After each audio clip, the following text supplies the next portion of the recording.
Eu sou Léo de Almeida Neves, nasci em Ponta Grossa, em 22 de março de 1932. Estou, portanto, com 84 anos completos. Sou filho de Francisco Fai Neves, gaúcho, nascido em Taquara do Mundo Novo, e de Noêmia Almeida Neves, paranaense, nascida em Ponta Grossa. Fiz meu curso primário, inicialmente no Faxinal dos Pretos, município de Ipiranga, onde meu pai tinha uma serraria, fundou uma escola, tomou a nomeação da diretora, Dona Virgínia, mulher do Davi Manosso, que era o gerente da serraria, e ali iniciei as minhas primeiras letras. Depois continuei em Ipiranga, na própria cidade de Ipiranga. Posteriormente, fui para Ponta Grossa e estudei no grupo escolar Júlio Teodorico. Posso dizer que aí nesse grupo iniciei algo relacionado à atividade política. O grupo tinha um jornal e eu escrevi um artigo sobre o 7 de setembro. E depois o grupo escolheu a Rainha da Primavera.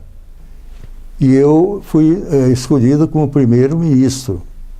E daí, como primeiro-ministro, pronunciei o discurso de homenagem a Marlene Osman, que era a Rainha da Primavera. Uma garota muito bonita, que continuou bonita na juventude e depois na idade adulta. Bom, daí eu depois do grupo Júlio Teodorico, eu fui para o ginásio Regente Feijó, onde cursei o ginásio e concluí o ginásio em 1946. Lá de Ponta Grossa eu vim para Curitiba, para o Colégio Estadual do Paraná, para o curso clássico, onde éramos apenas 6 alunos, 2 homens e 4 mulheres. Uma dessas mulheres, a Ilbia Jansen de Mello, ela casou-se, ela desistiu do direito e foi estudar medicina.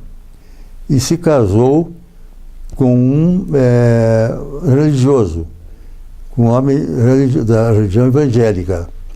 E no dia 18 de setembro de 1950, aniversário da Constituição Federal de 1946, eu fiz um discurso em frente no Brás Hotel, que foi, na época, o maior comício de Curitiba, com a presença do presidente Getúlio Vargas, que era candidato e se elegeu nas eleições de 3 de outubro. Daí a Ilber Jansen de Mello me ofereceu uma belíssima dedicatória, uma Bíblia, relembrando aquele evento onde o único estudante que discursou fui eu, que era calouro da Faculdade de Direito da Universidade Federal do Paraná.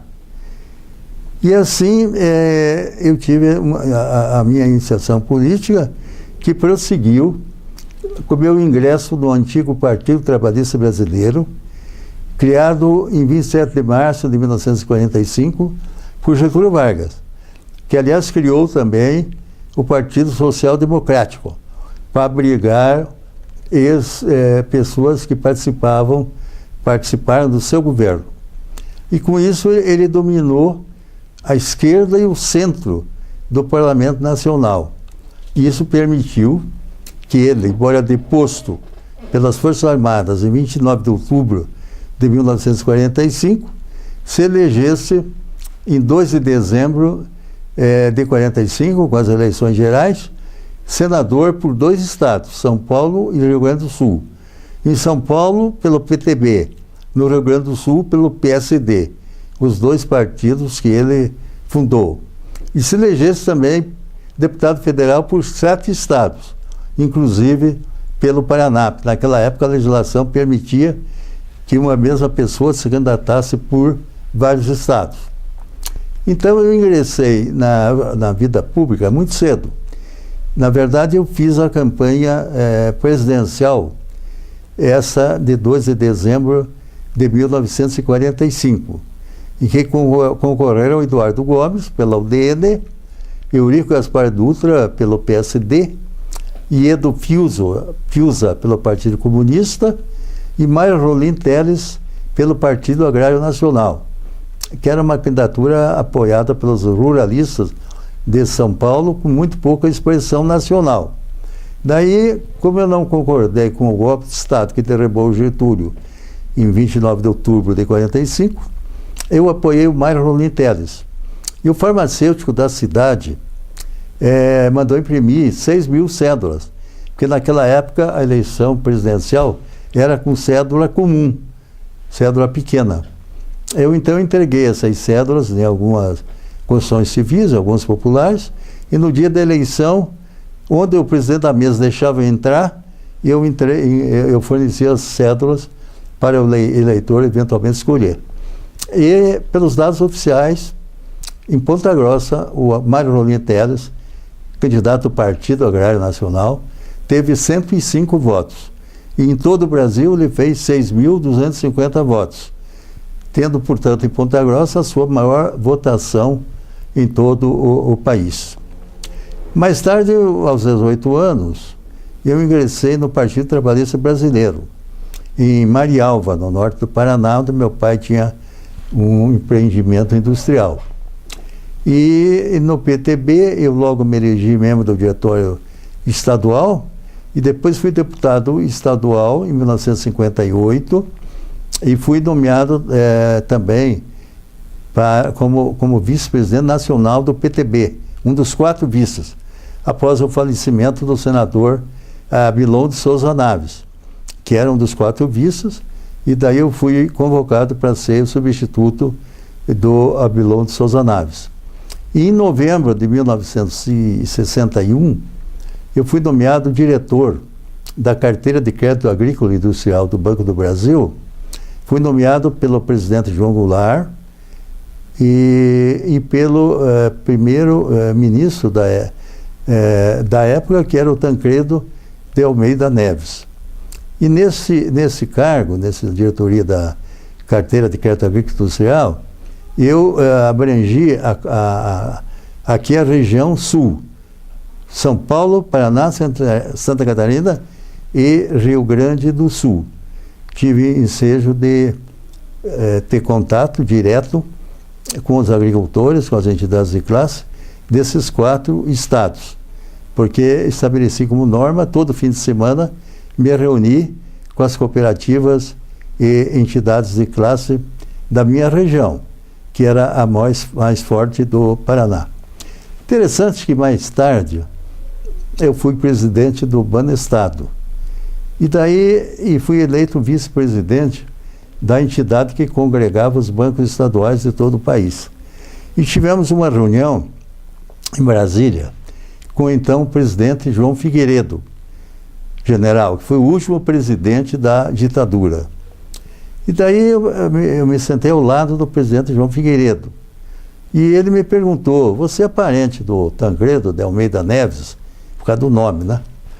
Daí eu falei: não, presidente, eu não sou. Mas aconteceu um fato interessante. Quando eu fui nomeado diretor da CREAI, o jornal Tribuna da Imprensa do Rio de Janeiro, que era de propriedade do Carlos Lacerda, que fazia feroz oposição ao João Goulart, publicou uma manchete de 8 colunas, abrangendo toda a primeira página do jornal, dizendo o seguinte: Tancredo nomeia irmão diretor da CREAI do Banco do Brasil. Na época, só o Banco do Brasil é que financiava a agricultura. Portanto, era um cargo muito forte e de muita expressão política. E o Lacerda achou que eu era irmão do Tancredo, que tínhamos o mesmo sobrenome. Na verdade, o Tancredo é mineiro, eu sou pontagrossense, e nós tínhamos apenas afinidades políticas. Mas o Tancredo, até o fim da vida, quando me encontrava, me chamava de irmão. São essas coisas interessantes que acontecem na vida pública. Mas daí houve o golpe de 64 que derrubou o João Goulart da presidência e eu, no mesmo dia, me afastei do meu cargo de diretor do Banco do Brasil.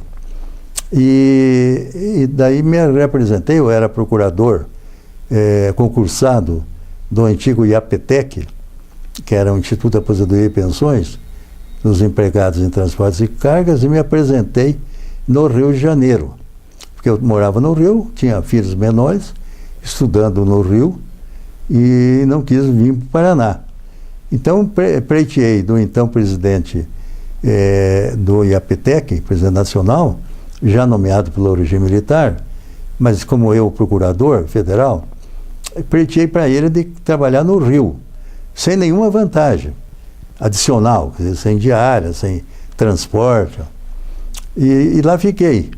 Isso ensejou que aqui os colegas do IAPTEC do Paraná fizessem uma denúncia de que eu tinha me aproveitado e ganho diária e passagem, porque o funcionário público, quando é transferido, geralmente ele ganha passagem e ganha diárias.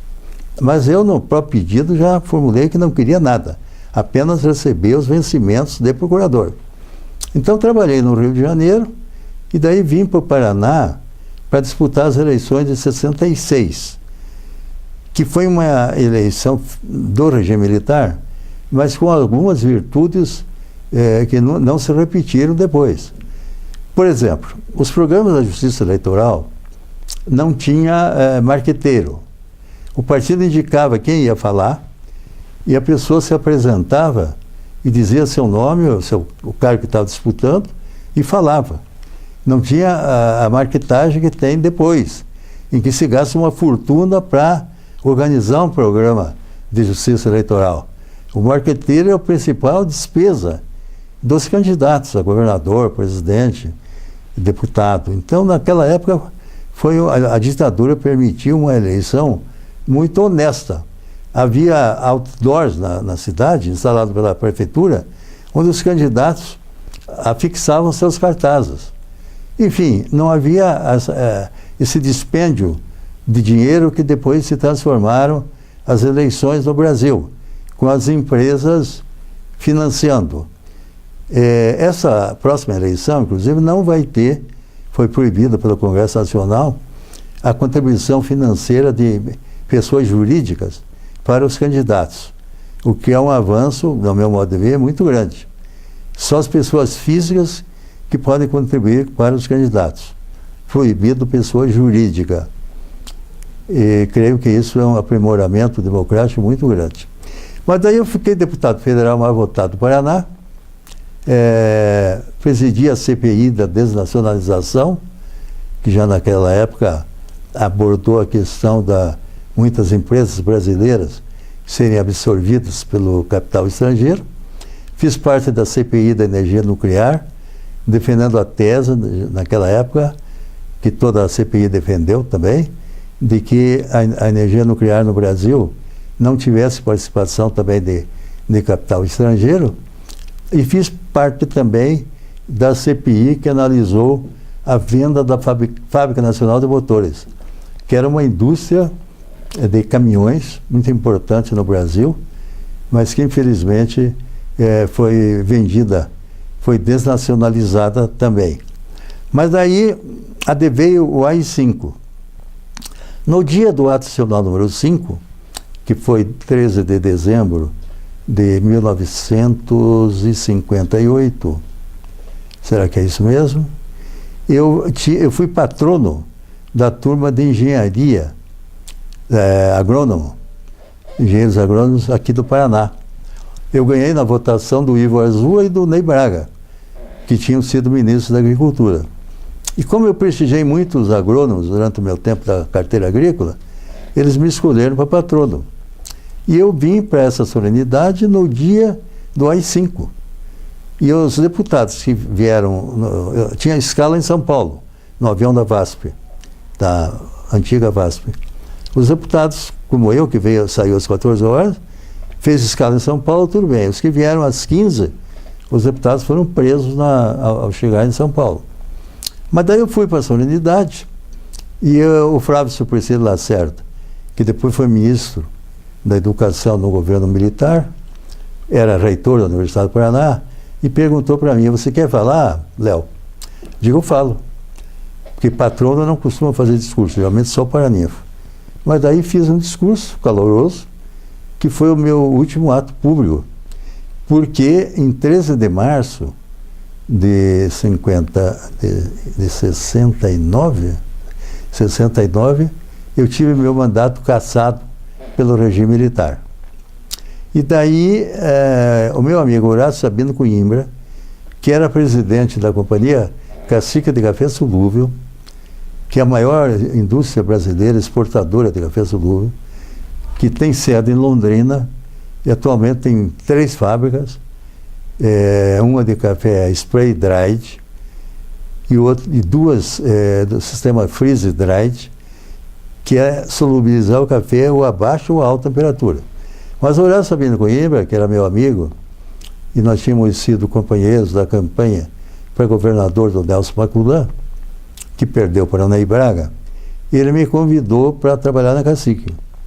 E eu fui para a Companhia Cacique de Café Solúvel, onde completei, o ano passado, 45 anos de trabalho com carteira assinada, o que me valeu uma homenagem por parte da diretoria da empresa e dos funcionários lá em São Paulo.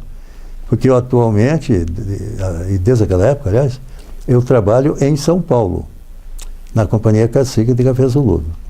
Agora, eu ainda mantenho vínculos com o Paraná, porque eu sou membro da Academia Paranaense de Letras. Eu tenho vários livros escritos. Segredos da Ditadura de 64, que é um deles.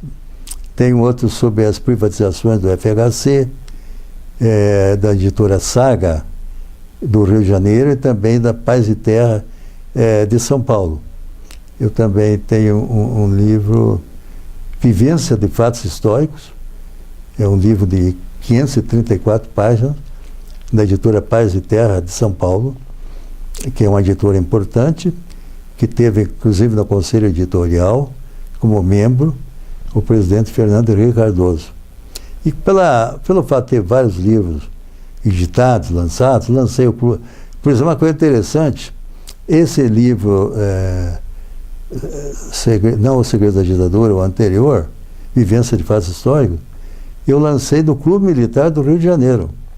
Então, um caçado pelo regime militar foi convidado para lançar o seu livro no Clube Militar do Rio de Janeiro, com a presença de vários militares, inclusive do então presidente do Clube Militar.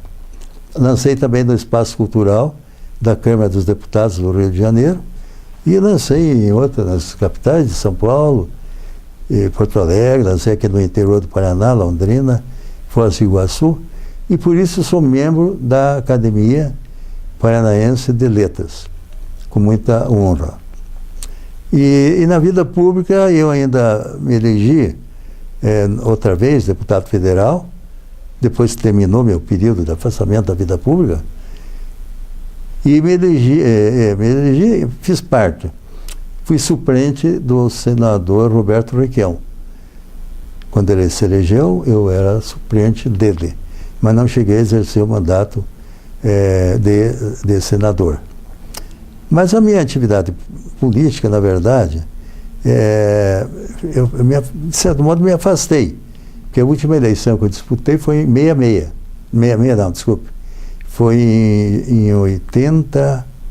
em 86,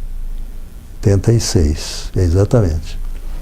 Depois não concorri mais, embora ainda integre, porque eu fui, como eu falei, do PTB, depois entrei na reorganização do PTB do Brizola, que o general Gobiri de Couto Silva interveio no Tribunal Superior Eleitoral e não registraram o PTB do Brizola, registraram o PTB da Ivete Vargas, cujo marido trabalhava no gabinete do general Gobiri do Couto Silva.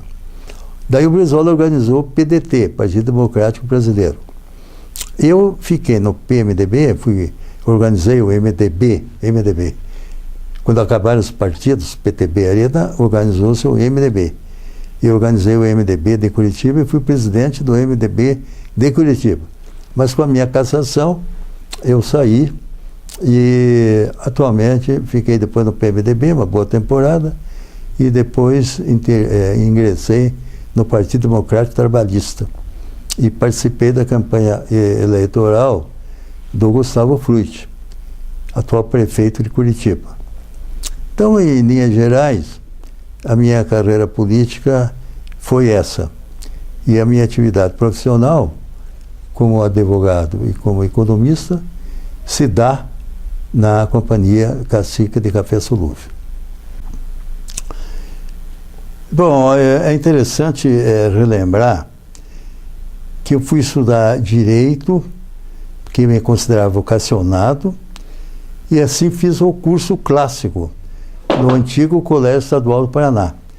O terceiro ano do clássico foi o último no lugar antigo, antes do sede nova do Colégio Estadual do Paraná. Na faculdade de Direito, eu tive o privilégio de ser o segundo lugar no vestibular.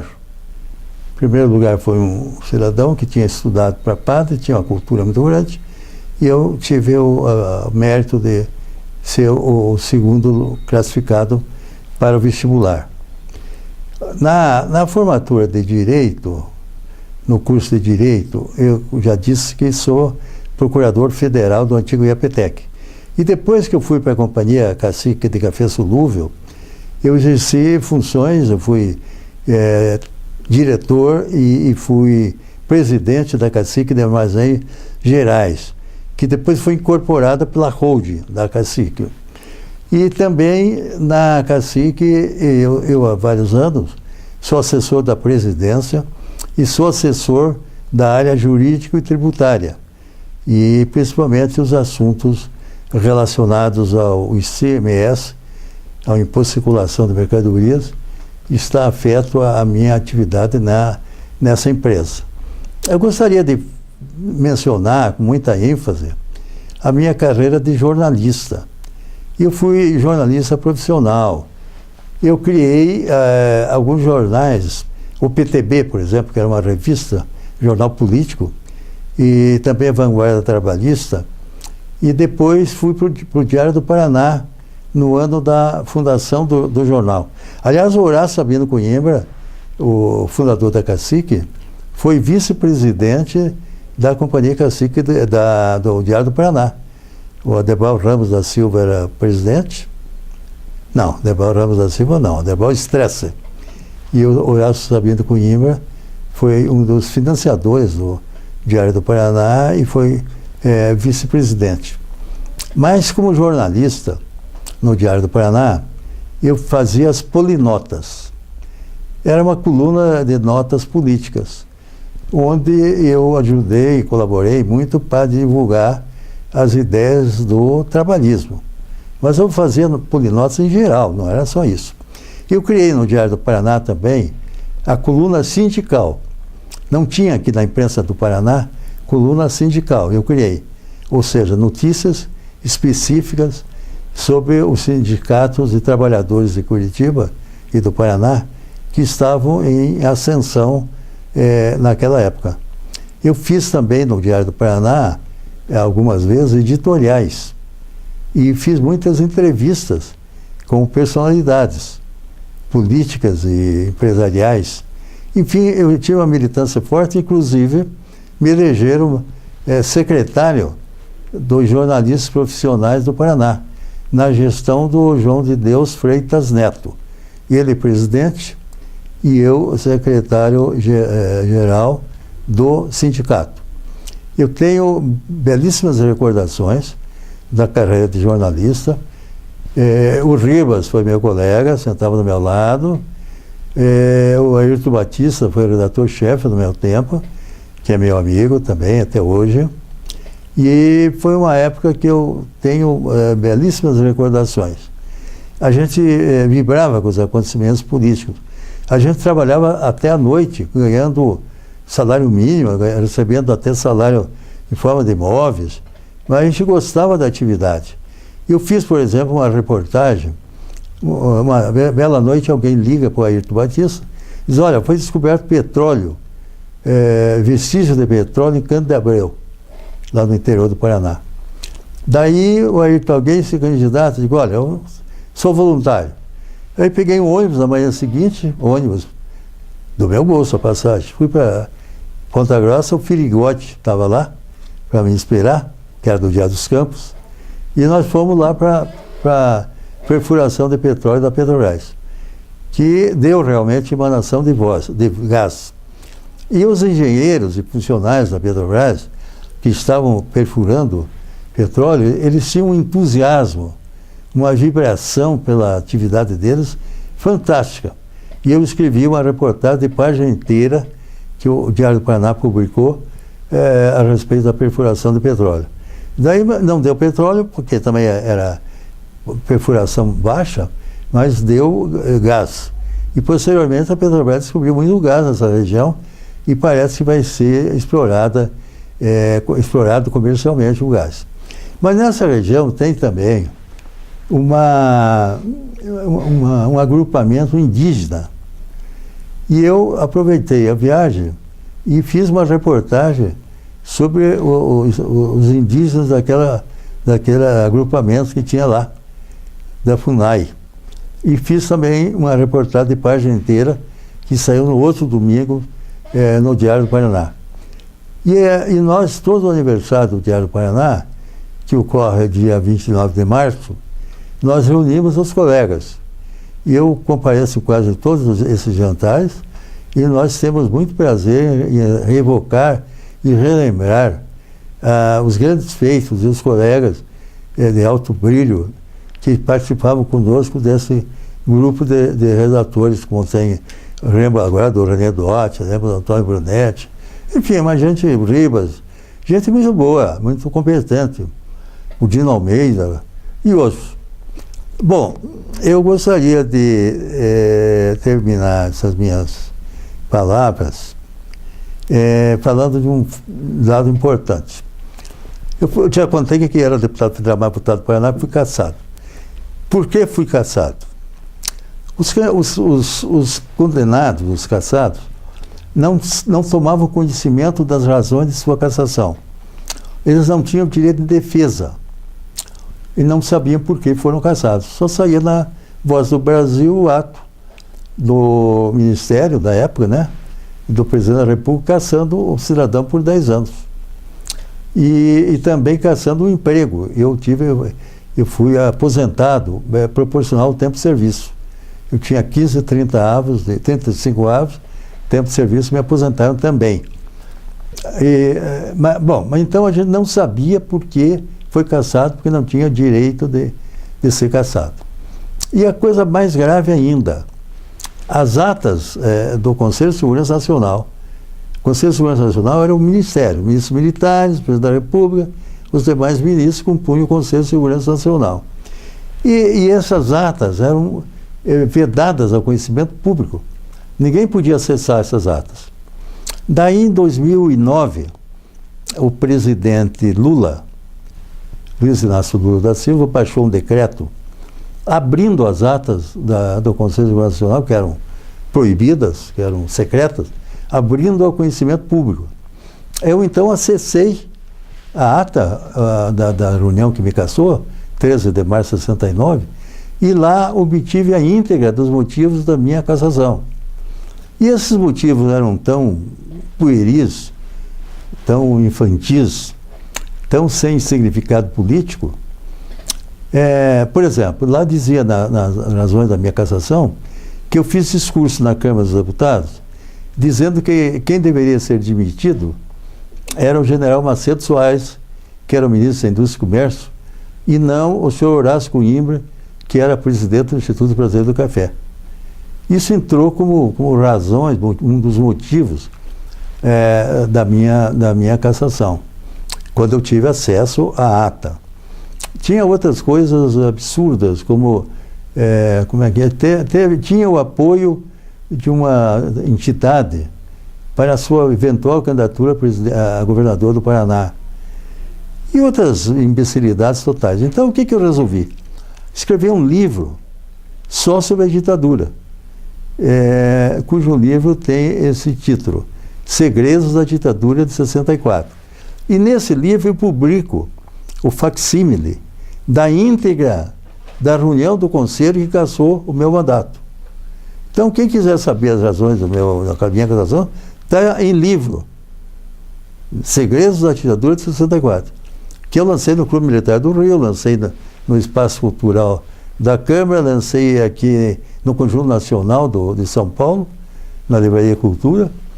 E nesse livro eu sou o único deputado cassado, por sinal, que publicou a íntegra da sua cassação. Porque a maioria, quando isso foi permitido, em 80, onde é que foi mesmo? 89, já tinha morrido. Por exemplo, a Câmara dos Deputados, por proposta da Luísa Erundina, fez uma sessão solene para retornar o mandato dos deputados federais cassados. Ou seja, deram um diploma de novo de deputado para os cassados, inclusive eu. Mas nessa reunião só compareceram 29 pessoas, porque os demais, os 300 e tantos que foram casados, já tinham morrido. Então, os remanescentes, eu próprio estou com 84 anos, porque eu fui cassado com 37 anos. Eu era muito jovem quando me cassaram. Mas a íntegra da minha cassação está nesse livro, o facsímile, para não dizer que houve adulteração, é a própria ata do Conselho que está lá em facsímile, no final, no capítulo 10 do meu livro. E os outros 9 capítulos são refutando as alegações feitas pela ditadura. Então isso é importante que saibam, quem me ouve, como os critérios do regime militar eram os mais frágeis possíveis. Era na base digamos, quem era brilhante. Todos os candidatos a governador do Paraná, candidatos a governador, foram cassados pelo regime militar. No meu livro eu publico a relação dos possíveis candidatos, inclusive o Mário Covas, de São Paulo, que também foi cassado, o líder do PMDB em São Paulo, do MDB, foi cassado. Então, todos os caras que tinham liderança, que tinham voto, o regime militar cassou, para eliminar da vida pública e facilitar a vida deles. Mas, felizmente, o movimento das diretas empolgou o Brasil e nós conseguimos redemocratizar o país. Com a eleição do Tancredo Neves, que lamentavelmente não pôde assumir, porque faleceu, mas permitiu que o Sarney, que era o vice, assumisse, e a partir dali houve eleição pelo voto direto para presidente da República. Então, em linhas gerais, são esses os principais fatos da minha vida pública. Eu quero concluir fazendo referência à minha família, notadamente a minha saudosa esposa Maria Edith Wolff Neves, uma criatura adorável, principal responsável pela educação dos meus 3 filhos, o Lincoln Wolff de Almeida Neves, que foi diretor por 25 anos da Rede Globo Televisão, que é professor de Engenharia de Produção da PUC do Rio de Janeiro, e é formado em Engenharia Civil, mas teve também formação na Fundação Getúlio Vargas. Ele reside no Rio de Janeiro e é pai de 3 netos meus que moram no Rio de Janeiro. E a minha filha Yara Maria Wolff Neves é uma psicóloga de grande valor, que tem consultório em São Paulo, com uma clientela enorme, e participou também de livros, e é uma moça de muito talento, que me orgulho muito dela. E tenho aqui em Curitiba a Jussara Maria Neves Viale, que é engenheira civil, casada com Maurício Viale, e que tem uma expressão muito importante na sua profissão como criatura humana. Em São Paulo, a minha filha Yara é casada com Azizio Saguia, que é mestre em aerofotogrametria. Bom, tenho também outros 3 filhos de outra mulher, porque me divorciei da Edith, e esses 3 filhos são Abilon Lopes Neves. Esse Abilon, eu dei esse nome em homenagem ao saudoso Abilon de Souza Naves, que foi governador do Paraná, foi senador pelo Paraná, seria governador se não tivesse tido um infarto fulminante lá na Sociedade Morgenal, em Curitiba, que o levou, infelizmente, no nosso convívio. Então, um dos meus filhos se chama Abilon Lopes Neves, o outro é Leonardo Francisco Lopes Neves, que mora em Luxemburgo. A esposa dele é intérprete do mercado comum europeu, e também tem 2 netos, filhos dele lá. E tenho mais uma filha, que é mais jovem, que é formada em economia, que é solteira, Léa Lopes Neves, que mora em São Paulo, e é uma figura também admirável. Então eu tenho muito orgulho dos meus filhos, todos eles formados a nível superior, e exercendo a profissão com muito sucesso. E eu queria aproveitar esse ensejo para homenageá-los e também fazer uma homenagem muito especial à minha falecida esposa, Maria Edith Wolff Neves, que era filha aqui do Fridolin Neves, Wolff, Avenida Fridolin Wolff, aqui no Batel, era o pai da falecido, né, da minha falecida esposa. Muito obrigado.